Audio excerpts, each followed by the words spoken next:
Почитувани граѓани, почитувани медиуми. Зоран Заев и СДСМ ги ослободија сите можни осудени криминалци во Република Македонија. Таков и случајот со еден од осудените од случајот Рекет, Зоран Милевски Кичеец.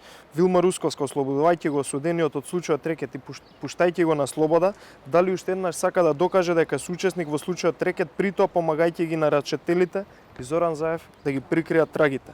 Вилма Русковска од самиот почеток на случајот истрагата ја водеше непрофесионално и аматерски. Најпрвен им остави време на инволвираните да прикриваат докази и траги, потоа доцнеше со истрагата, во среда случајот си отида на летен одмор со целото обвинителство.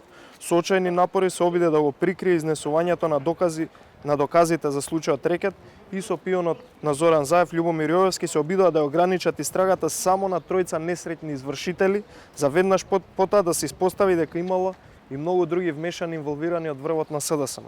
Почитувани ослободувањето на Зоран Милевски Кичеец, веќе осуден за случајот Рекет, е само показател дека Вилма Русковска работи директно под диктат на Зоран Заев и свесно сака да го прикрие случајот Рекет, односно сите докази трагите, се со цел за да прекине Зоран Милевски да ја разоткрива вистината во своите искази и сведочења. Ако од нешто се плаши Зоран Заев, тоа е од разоткривањето на случајот Рекет, бидејќи самиот директно е вмешан во истиот.